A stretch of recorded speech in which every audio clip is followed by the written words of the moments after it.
Well, hi. It's been quite a long time since I gave you an update, and I'm sorry for that delay, but a lot has happened in my journey with my procedure, a lot. So I'm going to try and make it brief, but this video may be a little bit longer. So if you want a nice long thing to watch because you want to be entertained like a TV show, stay tuned because this one is going to be full of information that I went through and things that happened. The journey was certainly not smooth. There's some bumps along the way, but also some very huge blessings, which I certainly need to highlight. So here it goes. I had my operation on August the 8th, and the procedure lasted about 8 hours. The surgeon, there was no one there with me. There's COVID rules and this and that, and I won't get into the whole COVID thing, but I did the procedure and the hospital stay by myself. I just felt like it was a lot easier to do it that way. So the surgeon called my mom and told him, that I had made it through the operation and everything went well. When I woke up from the procedure in the recovery room, I thought it was just essential, absolutely essential, that I contact my 3 children because they were all very concerned. And one in particular, my youngest, who still lives at home. The other 2 are grown and have their own places. But I just felt this tremendous pressure to call them and let them know I'm okay, I've made it through. So with the help of the nursing staff in the recovery room, they were able to retrieve my cell phone, and I was able to do FaceTime with each of my kids, although very short. They each seemed so thrilled to hear from me and actually get to see me. So very blessed to be able to do that in the recovery room. Following all that, the nurses kept coming and taking my vitals, and at the time I had 4 IVs. Actually, one of them was an IV. It was actually going right into an artery in my arm.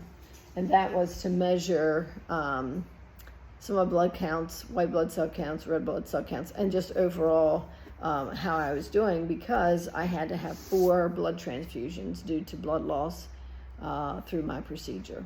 That is nearly a liter of blood. And the nurse said, that's a really big deal. So I had to stay in the recovery room until the following morning at 6:30. So, I woke up and just, had all these IVs, 2 here and 2 here, and had a wrist brace on my arm so that I couldn't move because it was going into an artery in my arm. And so I felt a little bit, I won't say overwhelmed, but concerned. I had never had 4 IVs in my arm, and why we, had all this stuff going on. But then again, I did have my leg amputated, so I just wasn't prepared for that. Wasn't scared or anything, but I was taken back by, these 4 IVs. And then I had an epidural in my back, all that to control pain. So anyway, I made out fine in the recovery room. There was no issues there. And when I got transferred to my room, no real issues there. Actually, the same day I got transferred to my room, the physical therapist was there, having me stand up at the bedside, which I made out fine. And as the 5 days I was in the hospital, we just progressed. And by the time it was said and done, I was climbing, a little set of stairs up and down. And you have to be able to do that if you live in a home where you have to get in, or you have a 2-story home where you're going to be required to go up and down your steps. So they want to make sure that you can do that upon discharge. Let's see, what else can I say?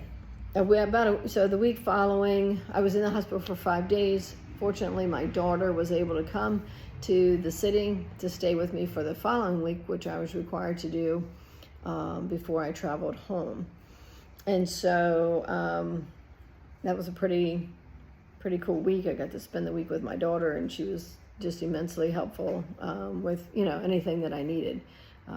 She went to the pharmacy, she went and got food, prepared food. I mean, it was just such a huge blessing to have her there. I had lots of people offering, but my daughter really was adamant that she wanted to be there to help. So kudos to my daughter, Jess. I love you, girl, if you see the video.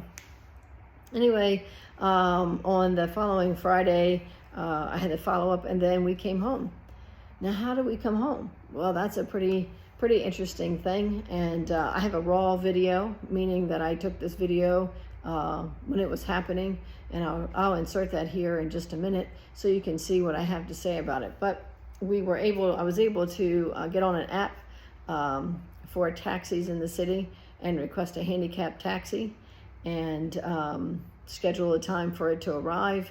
And so we came downstairs, we checked out, and within, I'd say, about 5 minutes, the taxi was there.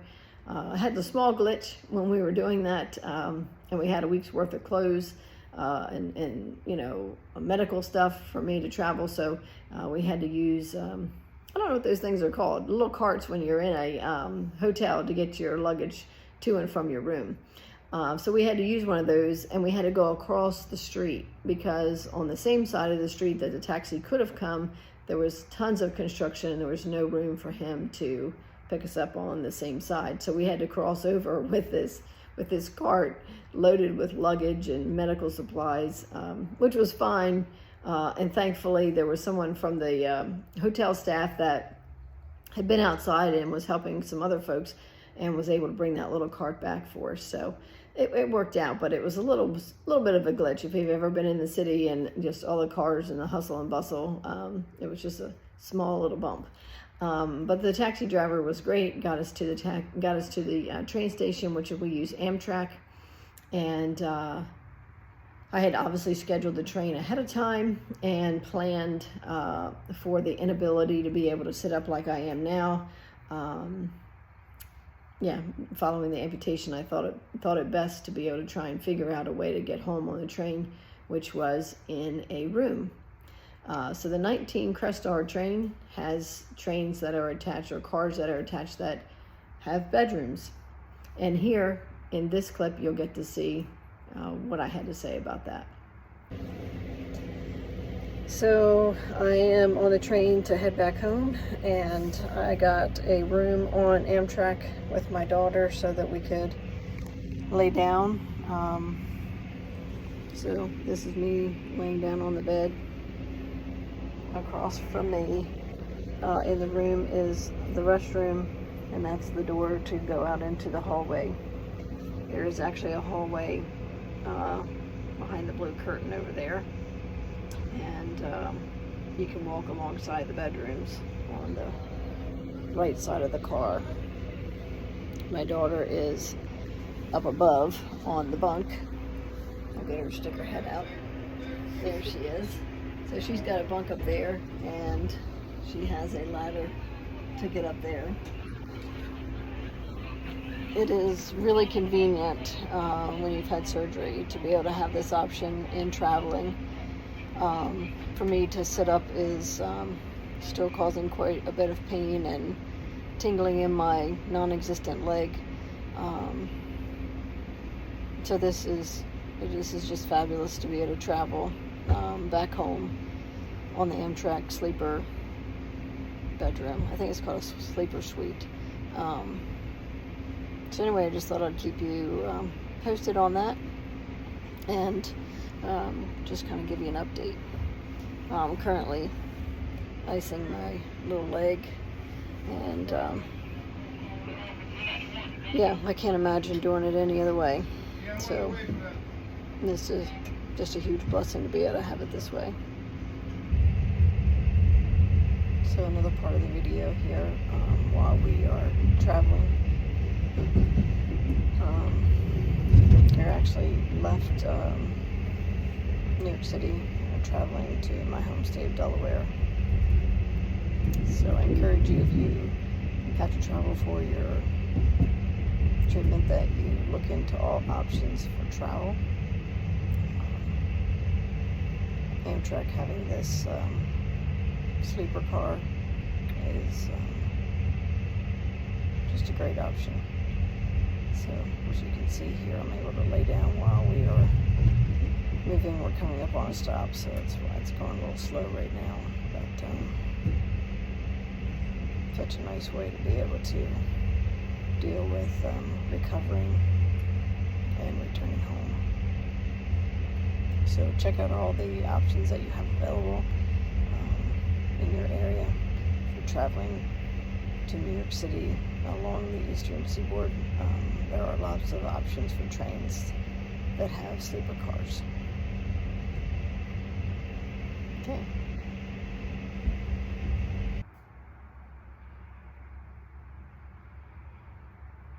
Okay, pretty cool stuff, right? A bed that you can lay on in a train. Pretty cool. And I was just so thankful. So anyway, got home and got to meet greet my puppies.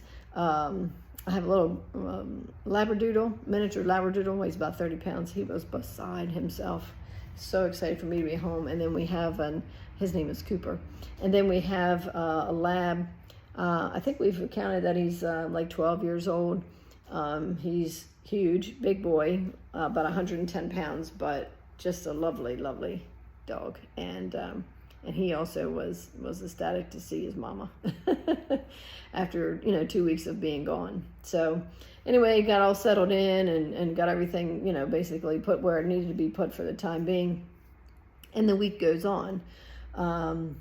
I would say actually the second day, it was the second day when I was home, I thought, oh, I feel good enough. I'm going to go out in the gym out here and I'm going to do just 3 exercises, just 3. And I knew it would be obviously upper body, but I picked, a bicep exercise, a tricep exercise, and then I thought, oh, how cool will it be to do some pull-ups? So I actually did some pull-ups and I videoed that and I sent it to my surgeon. And here you'll see that.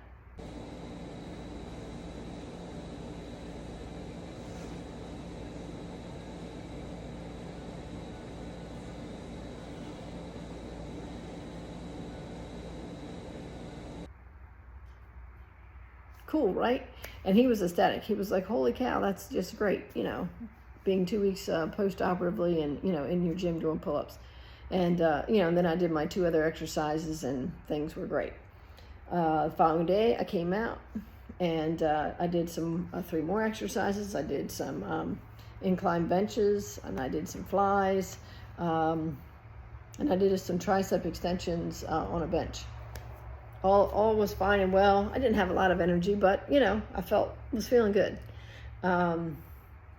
But that night, when I went inside, took a shower, I don't know, I have to keep some things bandaged on my leg, and I felt like it felt maybe a little bit warm to touch.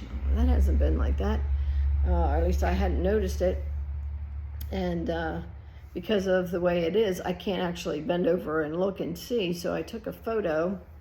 Like, I'm not sure that wound looks right. Better send this off. So I sent another email the following day from the pull-ups to my surgeon, and he said no good, and had his fellow send a script for antibiotics. I had an infection. So continue the rest of that week, and I think it was maybe 2 days later, I was not out in the gym, and I was not off the couch. I felt really sick. And late that night, I decided I better take my temperature. 102.9. That was not good. I was on antibiotics and had been on them for 3 days at that point, and I spiked a fever. I will say at that moment I got scared. I really, really did. I got so scared.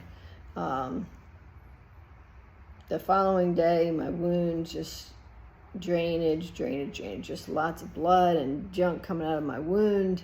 And I was having to change the bandage 3 and 4 times a day, really when you're only required to change it once a day, but I was just bleeding through. And I knew that was not good either.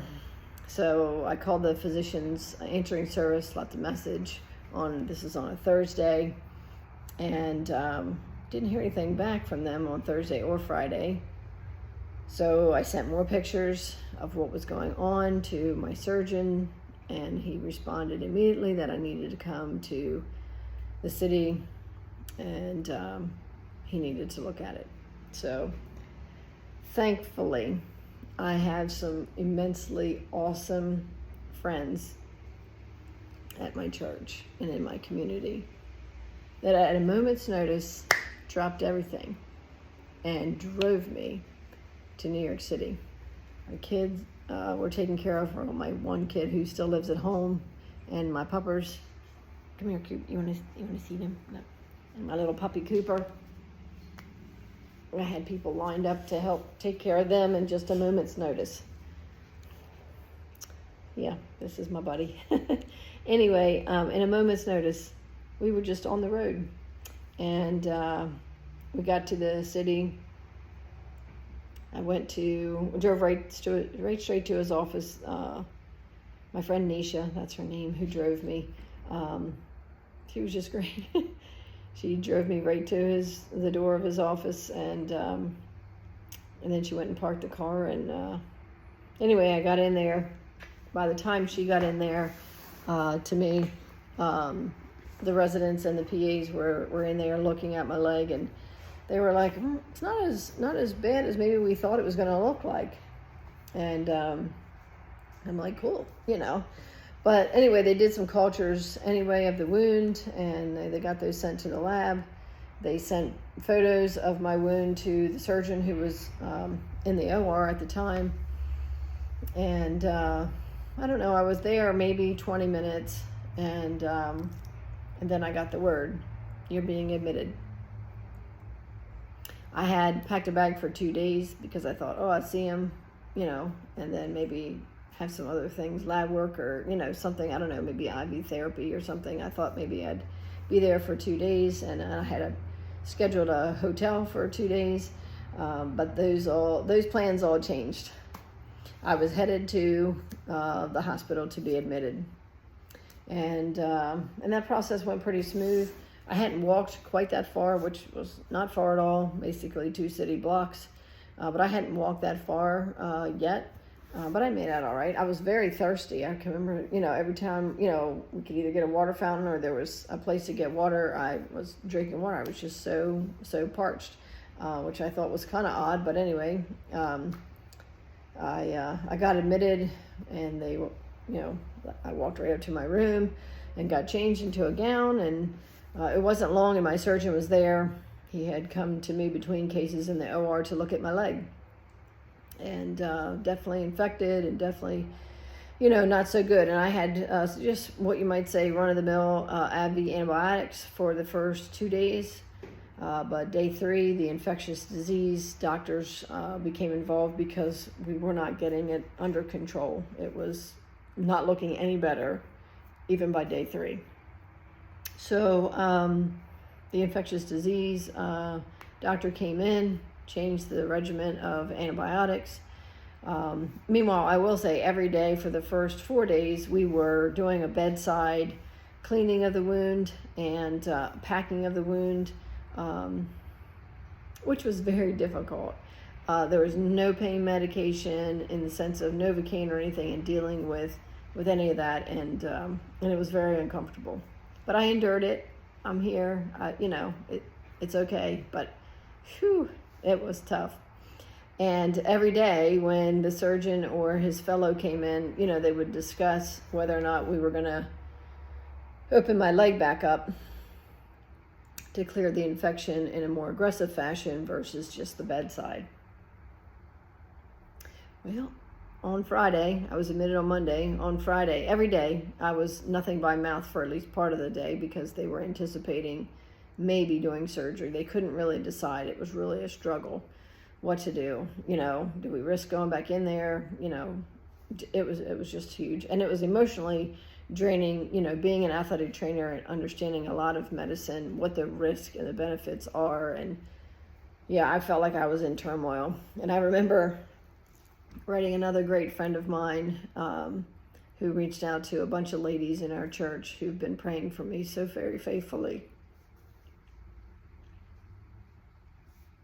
And I said, I really need prayer because I am really anxious about the thought of having surgery again. This would now be 4 weeks post-op. it just did not seem, I just was not settled. I just wasn't settled.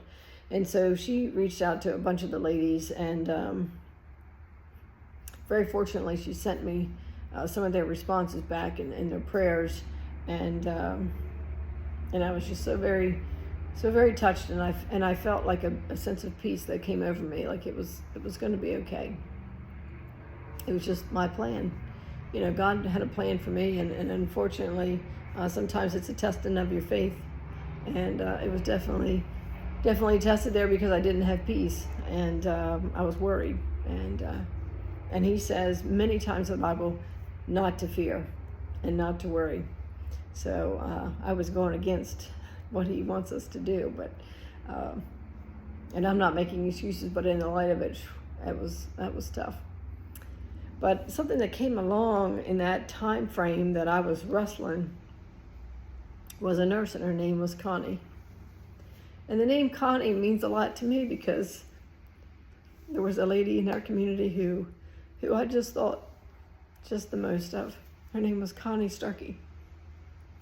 And she was a woman of God like no other woman of God. I mean, just, I don't even know. It just exuded. It just came out of her in everything, in every way. It was just, she had the light of God in everything that I ever saw her do. So Connie, my nurse, was patting me on the shoulder, and she says, "It's going to be all right. It's going to be all right. You know, if you have surgery tomorrow, it's going to be okay."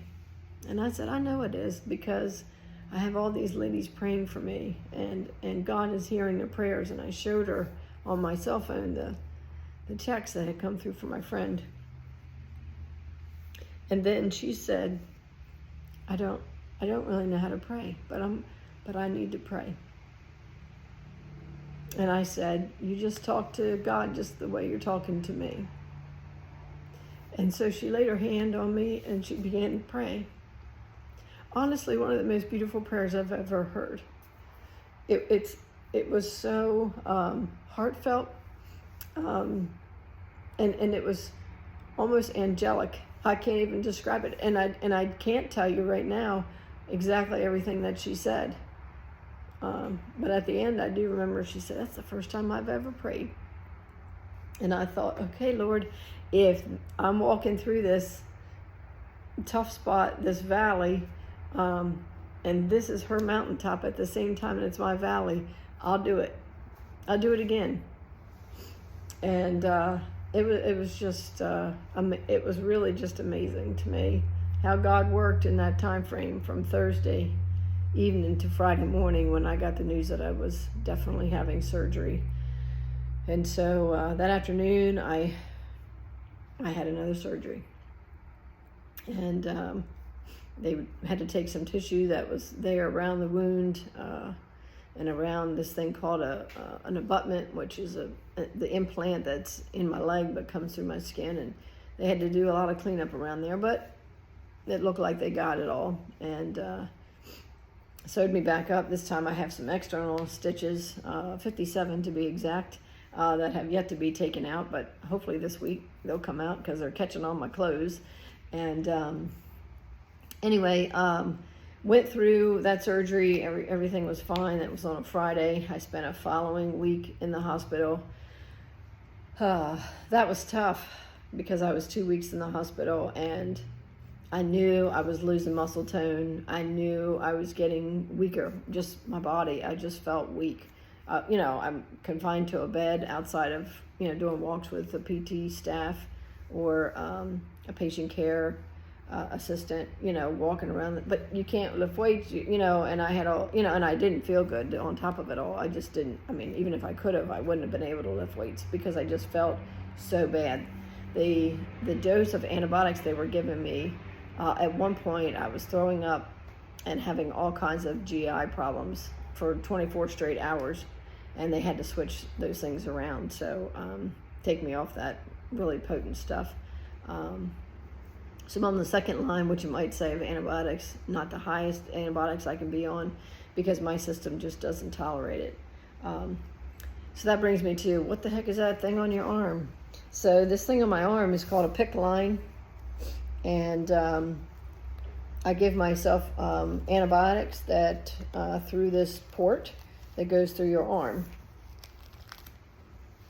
So I have a catheter that goes in here and travels up through my arm and comes out and dumps into my heart. And it's kind of contorted around here, but this is the end where I attach the antibiotics, and it's somewhat complicated. At some point I'll show you what that is. But it gets plugged into there, and it takes about 30 minutes or so to infuse into my arm and come into my body. I'm projected to have this for 4 to 6 weeks. I was trying to count the other day how long I've had it and how much longer there is. Not that it's a problem, like it doesn't hurt, it's not an issue, it's just all this junk. And giving myself antibiotics 3 times a day, the whole process, beginning to end, 40 minutes, something like that, 3 times a day. Not a big deal, but at the same time, it's, you're gonna go through this whole procedure, glove up, and yeah.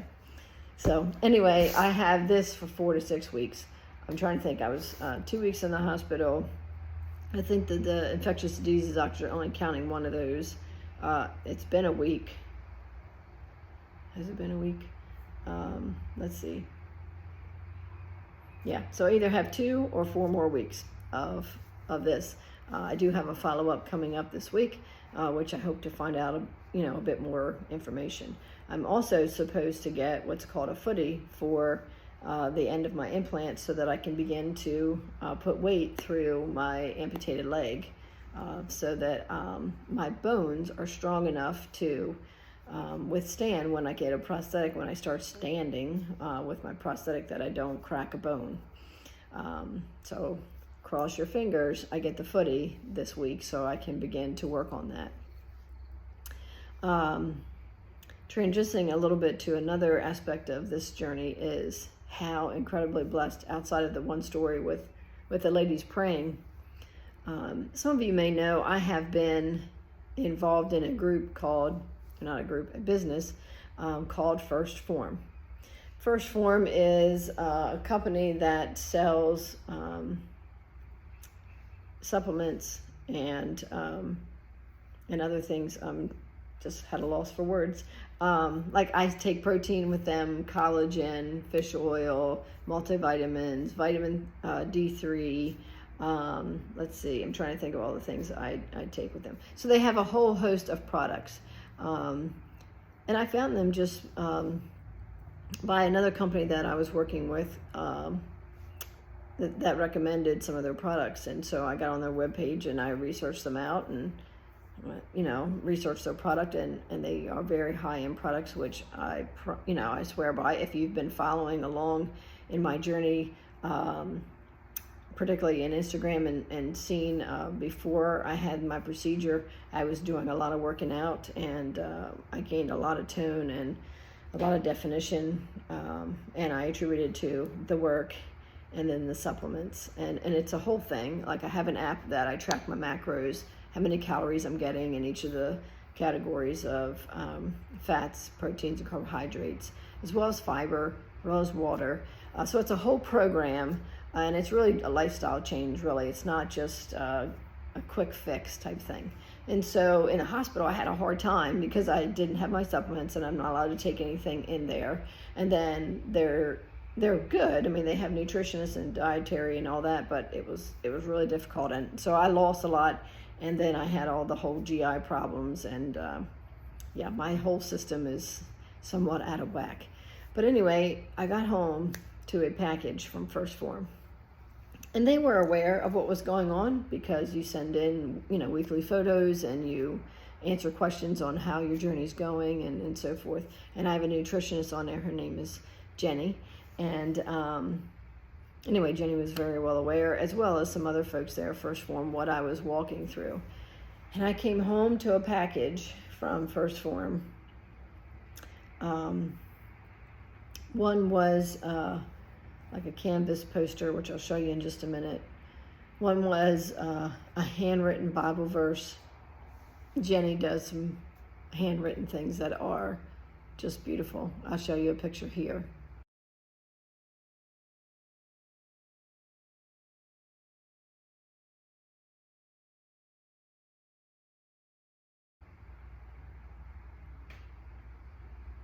So she, Jenny did that, and it's just beautiful. And then they gave me a bracelet that said, "You may feel like quitting, just don't." And on the inside it said the First Form family was with you.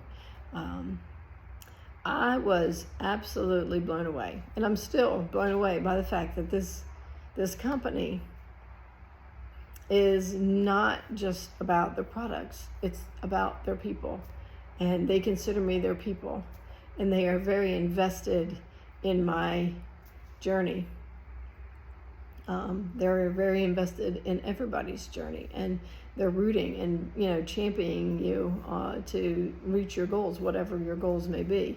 If it's to lose weight, if it is to get strong and fit, if it's to be the next CrossFit champion. I mean, like, they're just into whatever your goals are. They're there, and in their app, you get a nutritionist who guides you and answers questions, and they have live streams about everything regarding working out and fitness and every small entity into there. Should I take extra vitamin D? And it's just so many things that company offers. But what struck me was the fact that they cared enough to send me those gifts and say, "We're behind you." And I was just blown away. And to follow that up, blown away by my community. I live in a small community. We aren't, a real big metropolis area, but the cards and the text, the phone calls, the gift cards to help me here the week following my procedure when I was home, and this time here, gift cards to places so that we can, quickly or easily grab something to eat, so I don't have to try and fix it. You're such a blessing to me and to my family. So I need to say thank you. Thank you for walking alongside of me in this journey. It's far from over, and I pray that it's going up from here. Because this part of the journey has been tough. I think because it was just it just came out of the blue, like kind of like smacked you upside the head. Like, I just never envisioned having any complications. So being delayed or being actually way backwards, I mean, I went way back. I'm still back there. My muscle tone, let's see, yeah, it's a little struggling. So I'm not real happy about that, but I also give myself grace that I've been through what I might say hell and back right now, and I'm hoping and praying that it gets turned around here real quick.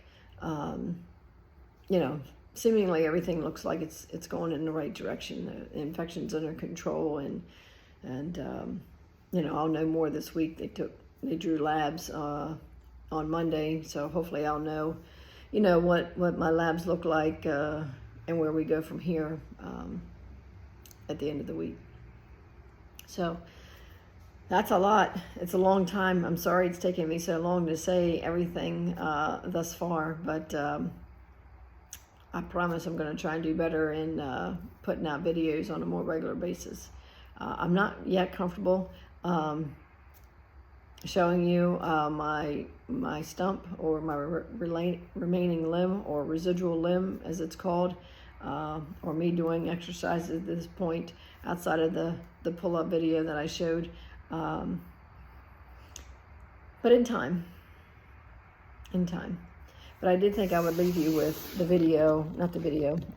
poster that First Form sent.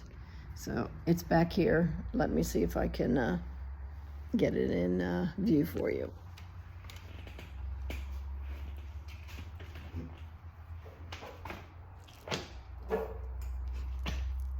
Sorry about the hopping. Let's see. Where I am physically weak, I am mentally strong.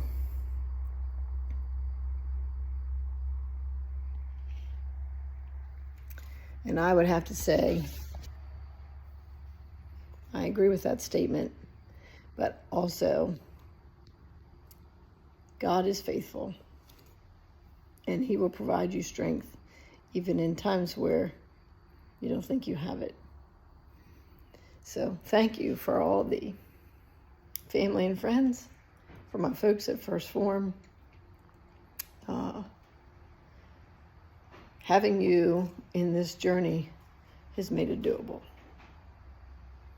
So until the next time, have a blessed day.